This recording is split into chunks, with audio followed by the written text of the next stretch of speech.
யாசுவா தான் சொல்றாரு, என்னை போல மாறுன்றாரு. மாற மாட்டியே. ஏன்? முதல்ல நடத்துறவனே மாற மாட்டோம், அப்புறம் எப்படி மக்கள் மாறும்?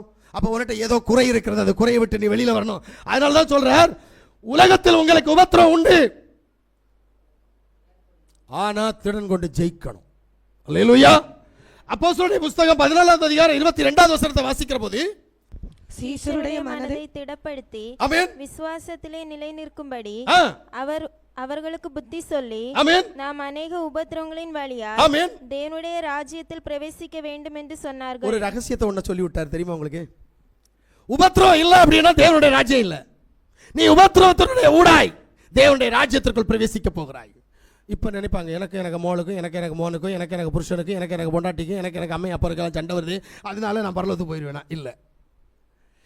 இந்த வேதத்தை நேசிக்கிறது நிமித்தமாய் உன்னுடைய உறவு முறையில் சண்டை வரணும்.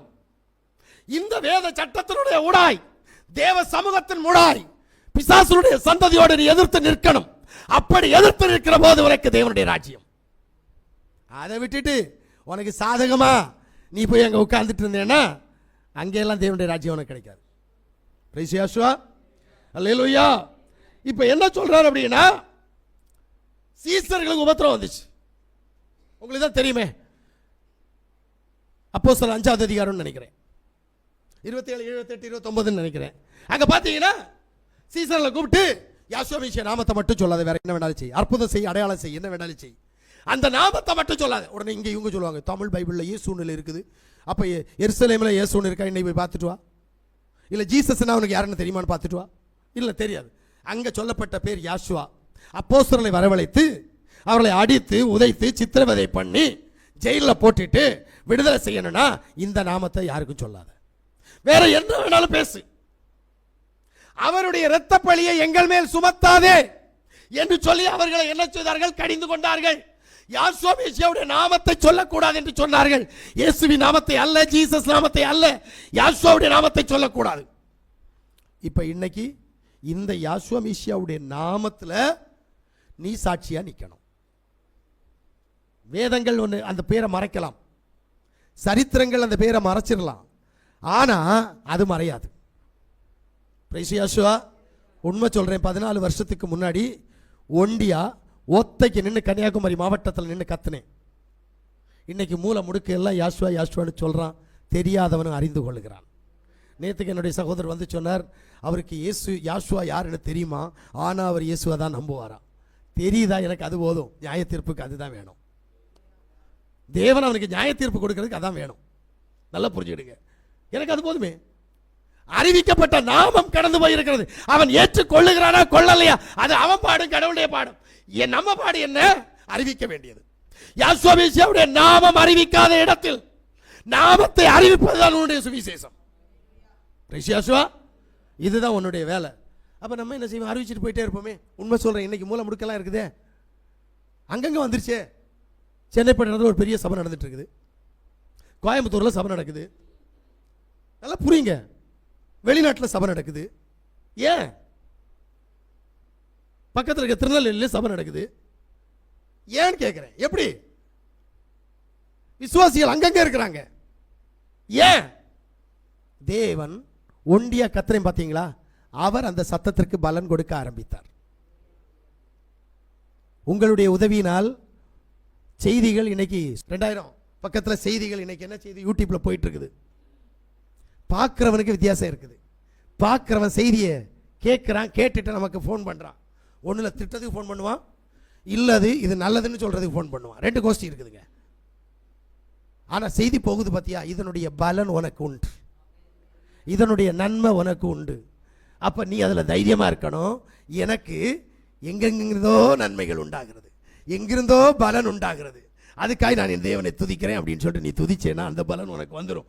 இப்ப இங்க என்ன அப்படின்னா, யாசுவா மீசியாவுடைய நாமத்துல நீ உபத்திரவப்படணும். அந்த உபத்திரம் உன்னை தேவனுடைய ராஜ்யத்திற்கு கொண்டு போகும். வாசிங்க 1 தெசலோனிக்கேயருடைய புத்தகம் 3ஆவது அதிகாரம் 3ஆவது வசனம். இப்படிப்பட்ட உபத்திரங்களை சகிக்க நாம் நியமிக்கப்பட்டிருக்கிறோமோ என்று நீங்கள் அறிந்திருக்கிறீர்களே. இப்படிப்பட்ட உபத்திரவங்களை சகிக்க தேவ ஜனங்களை தேவன் நியமித்திருக்கிறார். அப்ப இந்த உபத்திரம் வேண்டாம்னு சொல்லக்கூடாது. நான் சொல்லக்கூடிய உபத்திரம் மாப்பிள்ளை முன்னாடி சண்டை வரக்கூடாது. நான் அதை சொல்லலை. அம்மையும் அப்பனுக்கு சண்டை வரக்கூடாது, அதை சொல்லலை. ஆனால் வேதத்தின் நிமித்தம் யாசுவா மீஷாவுடைய நாமத்தை நீ ஏற்றுக்கொண்டது நிமித்தமாக உனக்கு யார் மூலமாக சண்டை வந்தாலும் அந்த சண்டை உன்னை நித்திய ஜீவனுக்கு அழைத்து செல்லும். நான் சொல்றது புரியுதா? வீட்டில் பணத்துக்கு சண்டை போடுறது, சொத்துக்கு சண்டை போடுறது, எல்லாம் அந்த சண்டையெல்லாம் இங்கே இல்லை. அதிகாரத்துக்கு சண்டை போடுறது, வாரிசுரிமைக்கு சண்டை போடுறது, பிசாசு கொடுக்கறதுல சண்டை போடுறது, அதெல்லாம் நான் கேட்க வரல. யாசுவா மீஷாவுடைய நாமத்தை பிரதிபலிப்பதன் மூலமாய் உனக்கு பிரச்சனை வரணும். அந்த பிரச்சனை ஒன்ன தேவனுடைய ராஜ்யத்துக்கு கொண்டு போகும். இதுதான் பெரிய ஆசீர்வாதம். இது போல ஒரு ஆசீர்வாதம் இந்த உலகத்தில் இல்லை. ஏன் பிசாசு ஒன்ன சொல்லக்கூடாது தெரியுமா? அவங்ககிட்ட சொன்ன அவங்க என்ன நினைப்பாங்க? இந்த அம்மா கூட, இந்த டீச்சர் இருக்காங்களா, இந்த அம்மா கூட வேலை செஞ்ச ஒரு அம்மா, யாசுவா மீஷா நாம நல்லா தெரியும், நல்லா தெரியும். ஆனால் மாப்பிள்ளை கொடூரன். என்ன? இங்க தான் வரணும், எங்க பாஸ், எங்க சபை அப்படின்னு கூட்டிட்டு போறாரு. ஆனால் அந்த அம்மா எனக்கு மெசேஜ் எல்லாம் சூப்பராக பார்ப்பாங்க, பார்த்துட்டு அதுக்கு வாழ்த்து சொல்லுவாங்க, எனக்கு சந்தோஷமா இருக்கும். ஆனால் அந்த அம்மாவுடைய ஆத்மாவை நான் நினைச்சு பார்க்குறேன். அந்த அம்மாவுடைய சரீரம் இன்னொருத்தனுக்கு அடிமையாக இருக்கிறது, ஆனால் அந்த ஆத்மா என் தேவனுக்குள் வாஞ்சியாக இருக்கிறது. ஏன் தெரியுமா?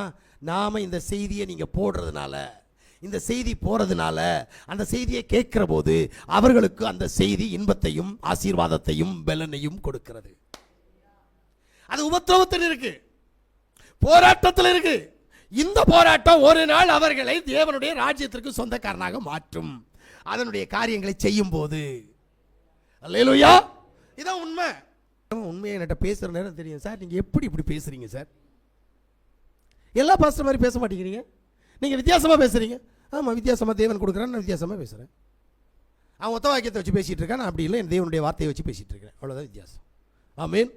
இந்த வார்த்தை உன்னுடைய இருதயத்தை குத்துதா, உன்னுடைய உள்ள திரியங்களை குத்துதா, உன்னை ஒப்பு கொடுக்க பண்ணுதா, உன்னை மனம் திரும்ப செய்ய பண்ணுதா? அப்படியானால் இது தேவனுடைய வார்த்தை. அல்லேலூயா. ஆனால் இங்கே என்ன பண்ணிட்டு இருக்கிறோம் அப்படின்னா, நாம தேவனுடைய வார்த்தையை கேட்காம, தேவனுடைய நாமத்தை கேட்காம இந்த உலகத்துக்குரியவைகளை நேசித்துட்டு இருக்கிறோம்.